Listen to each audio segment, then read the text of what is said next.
Hello. അപ്പോൾ ഇവിടുത്തെ സാറിന് ഏറ്റവും ഇഷ്ടപ്പെട്ട തക്കാളിക്കക്കറി കണ്ടല്ലോ നമുക്ക്.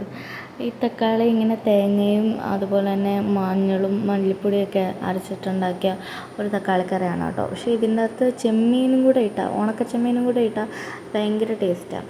അപ്പം ഞാനത് ഉണ്ടാക്കുന്ന വീഡിയോ അത് എടുക്കാൻ മറന്നുപോയി. പിന്നെ ഞാൻ വേഗം ഓർത്തൊന്നും ഒരു വീഡിയോ ആക്കിയേക്കാമെന്ന്. അപ്പോൾ ഞാൻ ചെമ്മീൻ വറക്കാനിട്ടിട്ടുണ്ട്. ചെമ്മീൻ നന്നായിട്ട് വറുത്തിങ്ങനെ നല്ല മുരിഞ്ഞിങ്ങനെ വരുമ്പോഴേക്കും നന്നായിട്ട് വറുത്തിട്ട് ഇത് ഇങ്ങോട്ട് ചേർത്താൽ മതി, തക്കാളിക്കറിയിലോട്ട് ഇട്ടാൽ മതി. എന്നിട്ട് ജസ്റ്റ് ഒന്ന് തിളപ്പിച്ചെടുത്താൽ മതി. അപ്പോഴേക്കും നല്ല ടേസ്റ്റാണ്. പെട്ടെന്ന് മിക്സ് ചെയ്ത് കൊടുക്കുന്നുണ്ട് ഞാൻ. അപ്പോൾ കറിയുടെ ഏകദേശം പരിപാടിയൊക്കെ കഴിഞ്ഞു. പിന്നെ നമുക്കിന്ന് കടുക് വറക്കണം. കടുക് വറക്കാനായിട്ട് എണ്ണ, പിന്നെ അറിയാലോ, കടുകും പിന്നെ അതുപോലെ തന്നെ ഉള്ളി ഇതെല്ലാം കൂടെ നന്നായിട്ട് മൂപ്പിച്ച് ഈ കറിക്കകത്തോട്ട് ഒഴിക്കണം. അപ്പം നല്ല ടേസ്റ്റാണ് ഗയ്സ്. നല്ല ടേസ്റ്റുള്ള തക്കാളിക്കറിയാണ്. പിന്നെ ഇന്ന് ഞാൻ കഴിക്കാനുണ്ടാക്കിയേക്കുന്ന പഴം പുഴുങ്ങിയതാണ് കാപ്പിക്കുണ്ടാക്കിയത്. പഴം പുഴുങ്ങിയതും അതുപോലെ തന്നെ പിന്നെ ഉണ്ടാക്കിയത് ചോറാണ്.